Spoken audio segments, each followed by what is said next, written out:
할렐루야.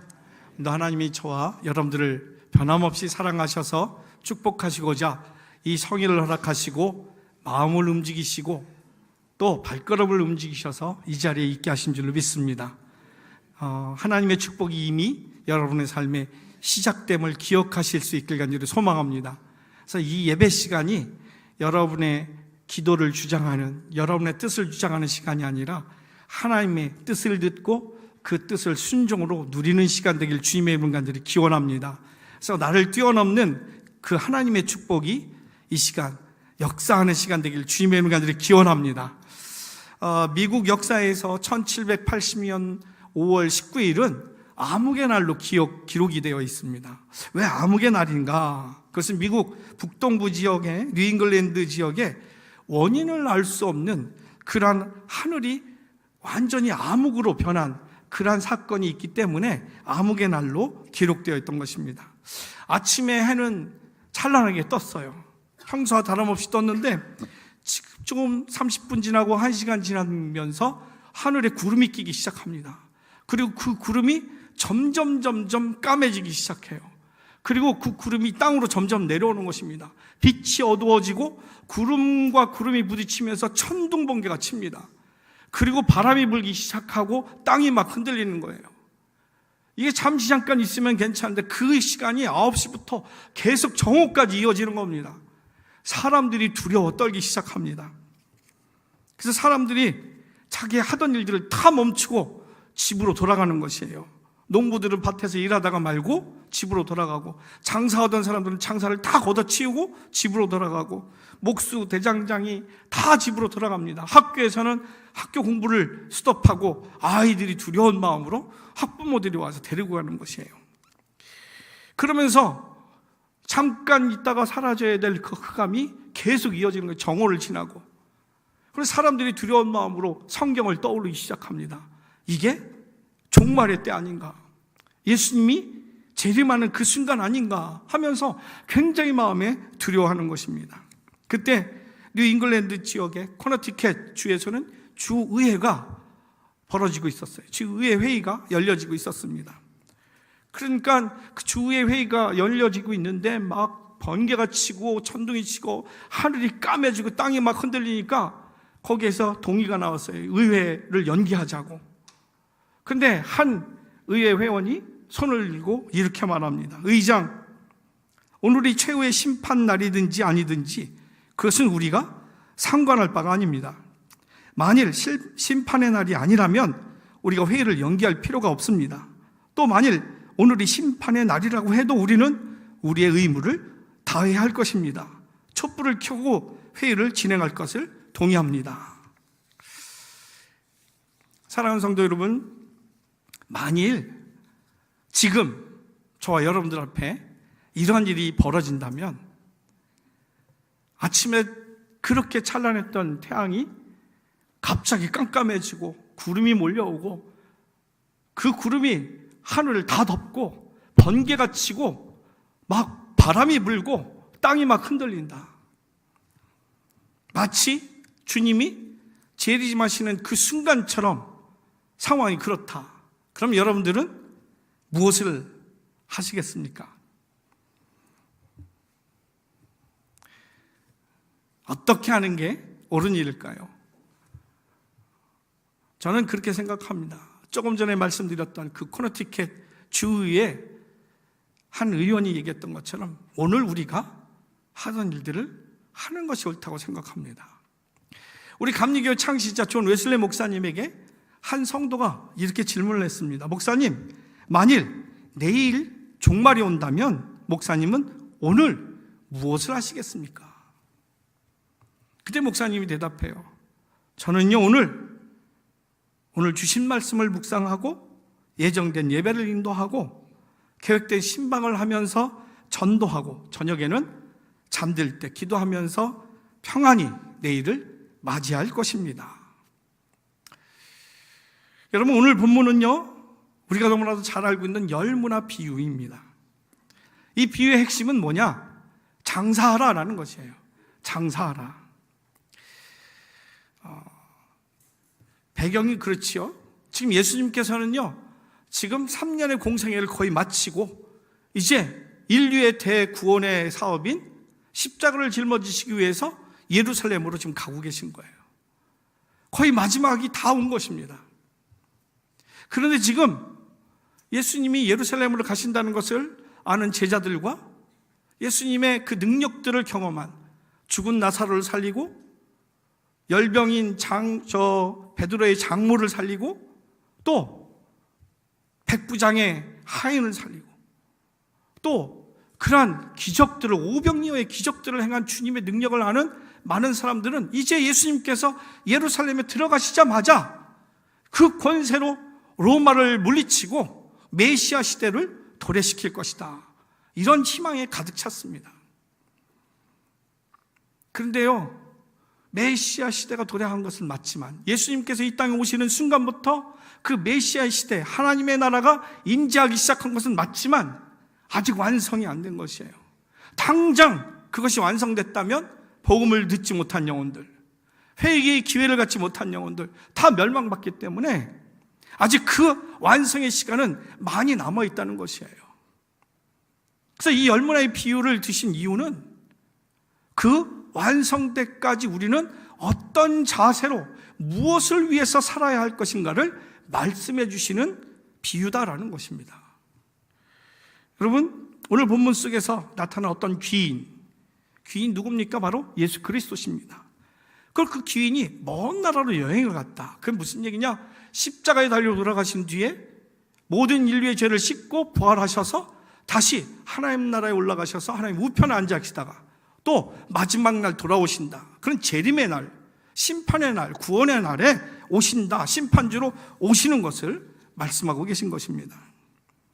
근데 중요한 것은요, 그 예수님께서 오시는 그때 구원받은 자의 삶, 이 우리들에게 구원받은 자의 삶을 주셨음에도 불구하고 구원받은 자의 삶을 살지 못하고 또 구원의 은혜를 주셨음에도 불구하고 그 은혜로 살지 못하고 세상 것들 때문에 마음 아파하고 절망하고 좌절하는 영혼들, 그리고 하늘나라를 위해서 준비하지 못한 그 무익한 삶을 사는 그 삶을 마지막 때 악한 자로 심판받을 것이다 라고 말씀하시는 것이라는 것입니다. 여러분, 저는 여러분들을 정말 축복하고 싶어요. 오늘 여러분들이 말씀을 묵상하면서 정말 오늘 여러분들의 지금 시간이 어떤 시간인지 깨달아지는 축복이 있길 간절히 소망합니다. 그래서 지금 시간에 무슨 기도를 해야 되고 어떤 삶을 살아야 되는지 그것이 밝히 보여지는 축복이 있길 간절히 소망합니다. 그래서 마지막 때 무익하고 악한 종이라고 심판받는 삶이 아니라 마지막 때 정말 잘했다 칭찬받는 더 큰 것을 누리는 축복의 삶이 되길 주님의 이름 간절히 기원합니다. 그래서 지금이 가장 복된 삶이 되길 다시 한번 주님의 이름으로 축원드립니다. 그래서 열문화의 비유를 두 가지로 묵상을 하려고 그래요. 열문화의 비유는 무엇을 의미하는가? 첫 번째, 구원의 은사로 살라라는 주님의 명령이라는 것입니다. 구원의 은사로 살라. 오늘 본문 12절과 13절 한번 같이 읽겠습니다. 12절 13절 시작. 이르시되 어떤 귀인이 왕위를 받아 가지고 오려고 먼 나라로 갈 때에 그 종 열을 불러 은하 열문화를 주며 이르되 내가 돌아올 때까지 장사하라 하니라. 사랑하는 성도 여러분, 하나님께서는요 저와 여러분들을 이 땅에 보내시면서 삶을 허락하시면서 삶을 주실 때는 항상 그 삶을 살 수 있는 능력 또한 주시는 줄로 믿습니다. 하나님께서는요 하나님의 백성에게 하나님의 백성으로 살아갈 수 있는 구원의 은사를 주셨다는 것이에요. 우리는 이것을 발견해야 되고 이 은사를 누려야 되는 줄로 믿습니다. 오늘 본문의 주님은 그렇게 은 열문화를 종 10사람들에게 나눠주었다. 각 사람에게 한 문화씩 나눠주었다라는 것입니다. 실제로 한 문화는 어느 정도의 그러한 가치를 지니고 있는가? 이 한 문화는 100드라크마, 100데나리온이라고 얘기를 합니다. 데나리온은 하루 품삯을 뜻해요. 그럼 100일의 품삯, 3개월치의 사례비에 뜻하는 것입니다. 3개월치, 일반 노동자의 3개월치의 품삯. 그래서 약 1,000만 원 정도를 이야기를 하는 것입니다. 그래서 적은 돈이라고 얘기하기는 그렇고 또 많다라고 얘기할 수도 없습니다. 근데 중요한 것은 이 비유의 문화는 무엇을 의미하는가? 여러 신학자들의 의견이 있지만 두 가지로 갈려요. 첫 번째 신학자들은요, 여기서 문화는 인류에게 공통으로 주신 구원의 은혜다라고 얘기를 합니다. 또 다른 신학자들은 여기서 문화는 인류에게 공통적으로 주어진 삶의 시간이다라고 얘기를 해요. 그래서 이번에는 이 모든 현대 신학에서는 이 두 가지 의견을 다 종합을 합니다. 무엇을 뜻합니까? 이 문화는 구원의 삶에 주신 삶의 시간으로 그 의미와 가치와 목적이 그 문화에게 있다라고 얘기를 하는 것이죠. 이것을 발견하고 이것을 사용하면서 이것에 충실히 사는 것이 주어진 삶의 축복이다라는 것입니다. 그런데 이 주어진 구원의 은사를 발견하지 못하고 누리지 못하는 삶, 참으로 불행한 삶이라는 것이에요. 자신에게 주어진 가치를 발견하지 못한다. 자신에게 주어진 삶의 능력을 발견하지 못하고 정말로 세상의 짐 때문에 무거운 짐을 지고 힘들게 사는 삶, 얼마나 불행한지 몰라요. 알렉산더 대왕의 예를 들겠습니다. 알렉산더 대왕이 세계를 정복하고 옆나라를 정복하고 조공을 받고 그랬습니다. 근데 정복당한 한 왕이 조공을 바치면서 이 알렉산더 대왕에게 귀한 선물을 줬어요. 뭐냐면 사냥개 2마리를 준 거죠. 그래서 알렉산더 대왕이 사냥을 좋아하는 걸 알고 사냥개를 선물을 했더니 너무 좋아하는 거예요, 알렉산더 대왕이. 그래서 하루는 이 사냥개 2를 데리고서 토끼 사냥을 간 것이에요. 열심히 알렉산더 대왕은 산토끼를 잡으러 찾아다니는데 이 사냥개들은 토끼를 쳐다본 척도 안 하는 거예요. 토끼가 막 몰아가지고 사냥개들 앞으로 몰아줬는데 토끼가 지나가는데도 사냥개는 쳐다보지도 않는 거예요. 그래서 이 알렉산더 대왕이 참 이상하게 생각했어요. 이 환경이 좀 다른 나라에서 오다가 보니까 환경이 바뀌어서 아직 익숙하지 않은가 보다. 그런 대로 넘어갔습니다. 또 며칠 지나다 이제 적응했겠지 하고 토끼 사냥에 또 이 사냥개 2를 데리고 나간 거예요. 갔는데 여전히 가만히 있는 거예요. 대왕이랑 신하들은 열심히 토끼를 몰고 있는데 사냥개 앞으로 토끼들이 지나가는데도 가만히 있어요. 알렉산더 대왕이 땀을 흘리면서 막 이 토끼를 놓치니까 화가 났어요. 여봐라, 저 사냥개들을 다 목을 쳐라. 사냥하지 못하는 개는 쓸모가 없다. 목을 베버렸지요. 얼마 지나지 않아서 다시 조공을 바치러 온 사냥개 선물한 왕이 찾아와서 여차저차 얘기를 나누다가 요즘 사냥은 어떻습니까? 알렉산더 대왕이 화를 내면서 어떻게 그런 걸 선물했냐고. 토끼를 보고도 잡지도 않는다고. 그때 이 선물한 왕이 대왕께서는 그 사냥개를 모르셔서 그렇습니다. 그 사냥개는 토끼를 잡으려고 훈련된 게 아니라 사자를 사냥하는 데 훈련된 사냥개입니다. 토끼를 쳐다보지도 않는다는 거예요. 사자를 잡는 데 훈련된다는 것이에요. 근데 그 사냥개에 주어진 달란트를 발견하지 못하고 사용하지 못할 때 그렇게 죽는 인생이 된다는 것이죠. 여러분, 하나님께서는요, 당신의 백성들에게 구원의 문화를 주지 않은 사람은 한 사람도 없습니다. 하나님께서는 모든 사람에게 구원의 삶의 은사와 시간을 주신 것입니다. 우린 이 삶의 은사를 또 시간을 누리면서 살아야 할 줄로 믿습니다. 이것을 우리는 발견해야 돼요. 그것을 살면서 누려야 되는 줄로 믿습니다. 전 여러분들이 그것을 발견하고 누리며 사는, 그래서 세상을 정복하고 다스리는, 그리고 충만한 그런 축복이 있길 간절히 소망합니다. 마태복음 10장 1절에 보면요, 예수님께서 제자를 불러서 제자들을 그냥 보내지 않았어요. 제자들에게 능력을 주셨어요. 제자들의 귀신을 쫓고 질병을 치료하는 능력을 주셨습니다. 여러분, 제자들을 불러놓고서 니들이 가서 잘하면 내 제자고 잘못하면 내 제자 아니다, 이런 주님이 아니세요. 하나님께서 저와 여러분들을 부르셨는데 이 세상을 정복하고 다스릴 수 있는 하나님의 능력, 구원의 은사, 권세를 주신 줄로 믿습니다. 여러분들 그것을 누리고 사십니까? 발견하셨어요? 여러분들 기도 제목을 보면 알 수 있습니다. 전 여러분들 오늘 말씀을 통해서 그것을 발견하시는 축복이 있길 간절히 소망합니다. 예수님의 사람 제자 훈련 계속할 겁니다. 거기서 간증이 있죠. 유기성 목사님이 감리교 신학대학 수석으로 입학을 했죠. 3학년이 됐어요. 근데 도서관에서 변함없이 공부하고 있는데 그때 전도 동아리 팀 팀장이 4학년 선배였어요. 그때 당시만 해도 전교 학생이 200명이 채 안 됐으니까 선후배 관계가 얼마나 파워가 있는지 몰라요. 너 나와. 그래가지고 끌려 나가서 전도팀 지금 전도 나가는데 같이 나가. 그러는 거예요. 그래서 안 나갔다고 할 수 없어서 나가는데 바로 감리교 신학대학 대각선 건너편에 농협건물 건너편에 적십자병원이 있습니다. 거기에 환자들을 기도해 주면서 전도하는 전도팀이 된 거예요. 그래서 팀원은 1학년 여학생이 붙어 있고 3학년 유기성 목사님이 팀장이 된 것인데 한 동을 다 맡아서 그 병실을 다 돌면서 기도해 드리는 겁니다.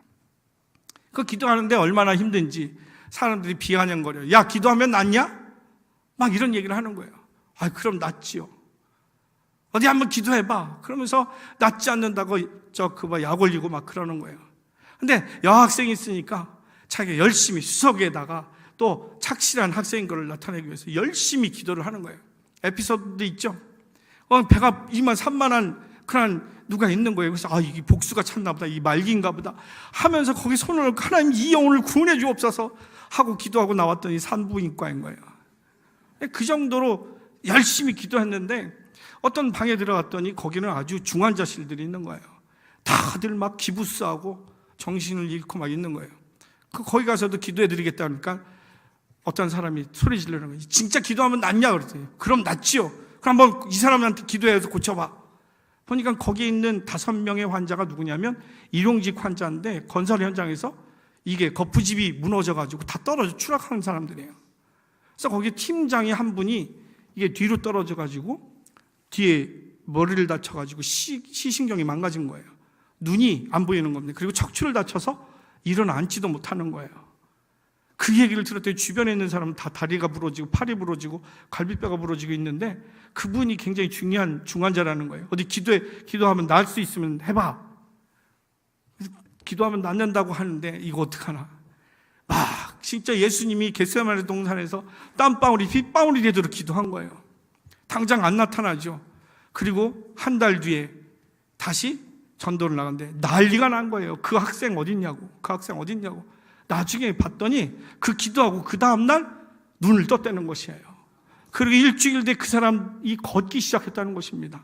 그래서 서로 기도해달라는 것이에요. 무엇을 뜻하는지 아십니까? 하나님께서는요, 저와 여러분들에게 이 세상을 넉넉히 정복하고 다스릴 구원의 권세를 주셨다는 것입니다. 안 받은 사람이 없다라는 것이에요. 여러분들 그것을 누리고 사십니까? 여러분 그것을 전하고 사세요? 우리는요, 그 구원의 능력을 누리면서 전하는 삶을 살아야 될 줄로 믿습니다. 근데 정말 우리가 누려야 할 가장 큰 구원의 은사는요, 어떤 것인가? 그런 기적의 병 낫고 귀신 쫓고 이런 것도 다 중요하지만 진짜 우리에게 필요한 것은 사랑의 은사인 줄로 믿습니다. 제가 유기성 목사님을 굉장히 존경해서 영성일기 칼럼을 항상 봐요. 여러분들 보시는 분들 계시죠? 어제 그저께 칼럼에 이런 글이 있었어요. 사랑만 하며 사는 복. 사랑만 하며 사는 복. 거기서 그냥 읽어드릴게요. 뉴저지에서 은혜와 사랑교회에서 교민 집회를 인도했습니다. 설교 제목과 본문은 사랑만 하며 사는 복이었습니다. 어떻게 사랑만 하며 살 수 있나요? 라고 질문하는 분이 계셨습니다. 그 심정을 충분히 이해할 수 있을 것 같아서 대답해 드렸습니다. 그러게 말입니다. 기적이 일어나야겠지요. 정말 사랑만 하며 사는 것은 기적 중에 기적입니다. 그래서 성령의 역사로만 되는 것입니다. 교회를 떠나는 다음 세대들을 다시 교회로 돌아올 수 있게 하는 열쇠가 사랑입니다. 인터넷과 스마트폰, SNS로 연결된 그들의 삶 속에서 채워지지 않는 것이 사랑이기 때문입니다. 사람들이 돈과 권력과 쾌락과 술과 섹스에 중독되는 것은 그들이 어리석기 때문이 아닙니다. 똑똑한 이들도 영적 체험이 강했던 사람도 존경받던 목회자들조차 돈과 권력과 섹스 때문에 무너진 것은 진정한 사랑을 누리지 못하기 때문입니다. 중독에 빠진 사람에게 필요한 것은 강한 의지가 아니라 진정한 용서와 사랑입니다. 쾌락보다 더 행복하게 해주는 것이 사랑이기 때문입니다. 반대로 원망하고 미워하고 판단하고 다투며 사는 것은 끔찍한 일입니다. 물컵 하나 하루 종일 들고 다녀도 팔이 아픈데 미움과 원망과 상처를 가지고 한 달, 1년을 산다면 그 마음이 어떻게 되겠습니까? 주위의 미움과 원망과 마음의 상처를 가지고 사는 사람을 보았을 것입니다. 그의 삶이 어떻게 보였습니까? 마음에 상처 준 사람 때문이 아닙니다. 미움과 원망을 자신이 품고 살기 때문입니다. 사실은 우리에게 무한한 용서의 능력, 사랑의 능력이 있습니다. 여러분은 자녀들이 태어난 이후 지금까지 몇 번이나 용서하셨을 것 같습니까? 계산이 안 됩니다. 그렇게 용서하고도 용서한 줄 모르고 삽니다. 우리에겐 이 하나님의 형상 곧 용서와 사랑이 있는 것입니다. 우리는 그 능력으로 살아가야 하는 것입니다. 전 여러분들을 정말 축복하고 싶어요. 전 여러분들이 오늘 말씀을 통해서 이 구원의 은사가 회복되어지는 축복이 있길 간절히 소망합니다. 이 주신 하나님의 능력의 문화를 여러분들이 회복하고 그것을 누리면서 살게 되기를 간절히 소망합니다. 거기 질문이 있어요. 지금 나에게 있어서 구원의 은사로 사는 일은 어떤 일이 있습니까? 전 여러분들이 모든 삶이 용서와 사랑의 은혜로 살아가는 축복이 있길 간절히 소망합니다. 그런 믿음 가운데 여러분들이 담대하게 세상을 살기를 간절히 소망합니다. 그래서 여러분의 삶에 하나님의 역사가 일어나는 천국이 되길 주님의 이름으로 간절히 기원합니다. 두 번째 문화의 비유는요, 무엇을 말씀하는 충성으로 살라라는 것이에요. 오늘 보면 15절부터 17절까지 말씀 한번 같이 읽겠습니다. 15절부터 시작. 귀인이 왕위를 받아가지고 돌아와서 은화를 준 종들이 각각 어떻게 장사하였는지를 알고자 하여 그들을 부르니 그 첫째가 나와 이르되 주인이여 당신의 한 문화로 10문화를 남겼나이다. 주인이 이르되 잘하였다 착한 종이여 내가 지극히 작은 것에 충성하였으니 10고을 권세를 차지하라 하고. 주인이 너무 행복했을 거예요. 한 문화를 가지고 10문화를 남겼다는 것이에요. 주인이 뭐 돈을 더 많이 벌어서 행복했겠습니까? 그 뜻을 알고 그 뜻을 누리면서 살았다는 것이 행복했던 것이죠. 두 번째 사람은 5문화를 남겼다고 그래요.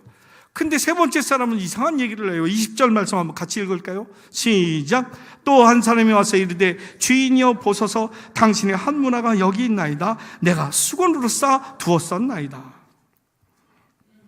주인의 마음을 아무것도 모르는 거예요. 이 문화의 의미도 모르고 문화의 가치도 모르고 누리지도 못하고 이들은 그 문화를 수건으로 쌌다고 그랬어요. 수건은 뭐예요? 땀 흘리는 데 사용하는 수건이에요. 땀을 흘리지 않고 그것만 묻어놓고 살았다는 것이에요. 묻어놓고 그는 어떻게 살았을까요? 삶을 위해서 또 스스로 애썼을 것입니다. 그 주어진 달란트를 가지고 살면서 사용하며 얼마나 행복했을까요? 근데 그것은 그거대로 묻어놓고 자기 혼자, 교회는 교회대로 다니면서 기도는 하면서 자기 혼자 생활을 하는 거예요. 세상 생활을 하고 학교 생활을 하고 직장 생활을 하는 거예요. 얼마나 힘들까요? 그러면서 변명을 해요. 주인은 주지 않는 것을 받는 사람이고 심지 않는 것을 거두는 아주 깐깐한 사람, 무서워서 제가 이랬습니다라고 얘기를 해요. 근데 주인이 화가 나지요. 참 주인의 사랑도 축복도 못 받아 누리는. 22절 이렇게 말합니다. 같이 읽을까요? 시작. 주인이 이르되 악한 종아 내가 내 말로 너를 심판하노니 너는 내가 두지 않은 것을 취하고 심지 않은 것을 거두는 엄한 사람인 줄 알았느냐. 여기 쭉 내용들 다 여러분 아실 거예요. 근데 여기서 우리가 깨닫는 게 있어요. 그것은 뭐냐? 충성의 반대말이 여러분 반역이 아니라 게으름이라는 것을 알게 됩니다. 여기에 깊은 주님의 교훈이 있어요. 영적 세계를 어떻게 누리면서 살아야 되는지 주님의 관점을 말씀하고 있는 것입니다. 충성을 통하여서 천국을 누릴 수 있는, 또 전할 수 있는 삶이, 축복된 삶이 있는데 그것을 뒤로 하고 그것을 충성하지 못하게 하는, 삶을 살지 못하게 하는 그러한 것이 반역이 아니라 게으름이라는 것이에요. 여러분, 김남준 목사님의 게으름이라는 책이 있어요. 거기 소제목이 그렇게 되어 있습니다. 거룩한 삶의 은밀한 대적, 게으름, 이렇게 되어 있습니다. 거기서 이렇게 얘기합니다. 비전의 사람, 사명의 사람들에게 이 땅의 삶이 유한하다고 말하기엔 너무나도 짧다. 시간을 선용하는 것이 충성인 것이다. 그러므로 게으름은 인간이기에 어쩔 수 없는 성향이 아니라 하나님을 향한 불충으로 맞서 싸워야 할 내면의 악인 것이다 라고 얘기하는 거예요. 여러분, 이것이 충성이 하나님께서 우리에게 주신 축복이라는 것이에요. 그래서 우리의 하나님의 백성으로서 싸워야 할 것은 바로 게으름이라는 거예요. 성품 때문에 나는 새벽 사람이 아니야, 아침 사람이 아니야, 이런 사람도 있어요. 그건 성품이 아니라는 거예요. 그건 악이라는 것이에요. 더 나아가서 이 책에서 게으름의 뿌리는 빗나간 자기 사랑이 있다는 거예요. 이렇게 하는 것이 이렇게 하는 것이 내 삶을 사랑하는 것이고 축복하는 것이다. 잘못된 그런 착각이 게으름을 유발한다는 것이에요. 여러분, 처음부터 충성은 하나님을 위한 부지런한 삶을 의미하는 것이죠. 예수님께서는요, 단 한 번도 제자들의 삶이, 천국을 사는 삶이 이 땅에서 쉬울 것이라고 말씀하신 적이 한 번도 없습니다. 천국을 사는 제자들의 삶은요, 처음부터 좁은 길이라고 말씀하셨어요. 그리고 충성의 길이라고 말씀하셨습니다. 그리고 그 길만이 생명의 길이고 승리의 길이라고 말씀하셨던 것입니다. 우리는 이 길을 가야 되는 것이에요. 살아도 되고 안 살아도 되는 것이 아니라 이 길을 가야 생명을 살 수 있고 천국을 누리며 살 수가 있는 것입니다. 여러분, 충성은요, 결국은 이 땅에서 우리의 희생을 요구합니다. 절제를 요구하고 대가를 요구해요. 근데 게으른 사람은 그것을 지불하지 않습니다. 이것이 악이라는 것이에요. 우리는 하나님이 오실 때, 종말의 때에 우리는 이 정말로 버려야 될 것이, 또 깨어서 상대해야 될 것이 바로 게으름이라는 것입니다. 여러분, 한 가지 재미있는 사실은요, 몸이 게으르다고 해서 혀까지 게으른 것은 아니라는 것이에요. 오늘 본문을 통해서 보면 알아요. 몸은 게으른데 입은 굉장히 분주합니다. 오늘 한 문화를 남긴 종, 그는 주인을 비판하기에 바빴어요. 주인은 심지 않은 데서 거두는 사람이고 주지 않은 것을 받는 사람이다, 악한 사람이다 라고 비난을 합니다. 그리고 자기에게 한 문화를 준 것에 대한 감사는 온데간데 없고 살아가는데 불평분만으로 가득한 것이에요. 그리고 핑계대기에 바쁩니다. 자기의 열등감을 숨기기에 바빠요. 근데 10문화를 남기고 5문화를 남긴 사람의 말은 딱 보세요. 남겼나이다 하고 끝났어요. 다른 것이 하나도 없습니다. 그런데 1문화를 남긴 사람은 말이 많습니다. 뭐가 어떻고 받은 문화도 감사하지도 못하고 그것을 누리지도 못하고 그걸 숨기기에 바빴습니다. 전 여러분들을 축복하고 싶어요. 여러분의 삶은 변명이 없는 삶이 되길 간절히 소망합니다. 핑계가 없길 간절히 소망합니다. 여기서 또 깨닫는 것이 있는데 그것은 뭐냐? 바로 엉뚱한 일에 바쁜 것이 게으름이다라는 것이에요. 이 김난주 목사님의 책의 게으름에서 이런 얘기를 해요. 엉뚱한 일에 바쁜 것이 부지런함을 가장한 게으름인 것이다 라고 얘기를 해요. 다시 말해서 중요하지 않는 일에 마음을 뺏기고 바쁜 것이 충성이 아니라 반역이라는 것입니다.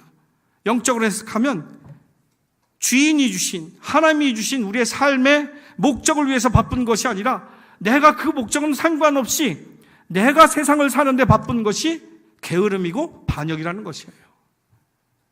자기 일에 바빠서 하나님의 일에 게으른 것이 반역이고 악이라는 것입니다.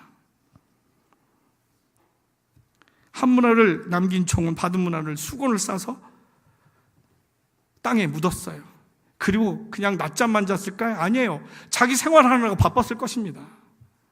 문화는 주인 일이고 나중에 오면 주면 될 것이고 그것은 상관없고 내가 지금 사는 게 바쁜 거예요.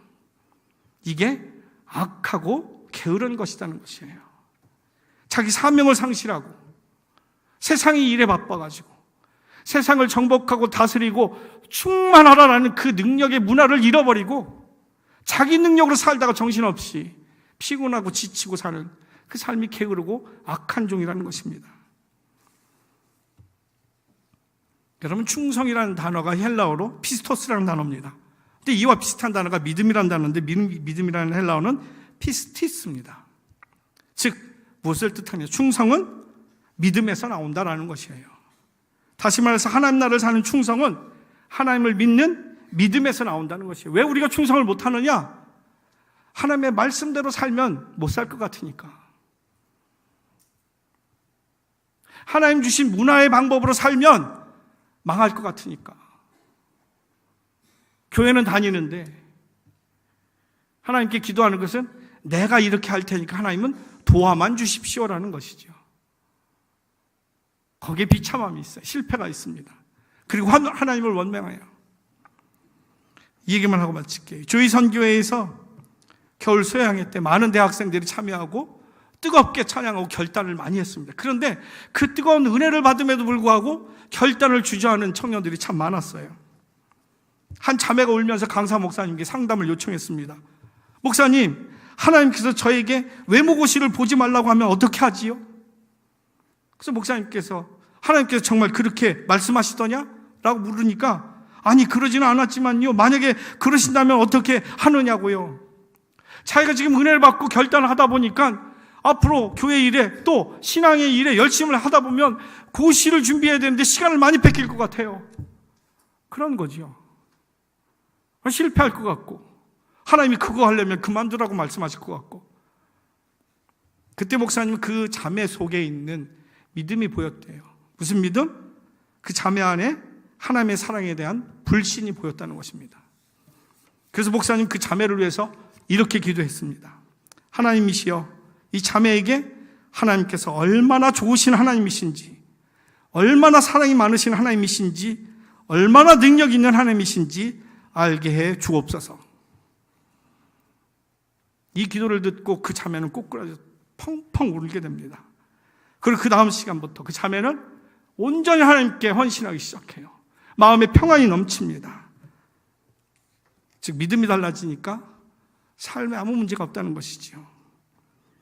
저는 여러분들을 축복하고 싶어요. 저는 여러분들이 오늘 예배드리면서, 아니 항상 예배드리면서 이 하나님을 만나는 축복이 있길 간절히 소망합니다.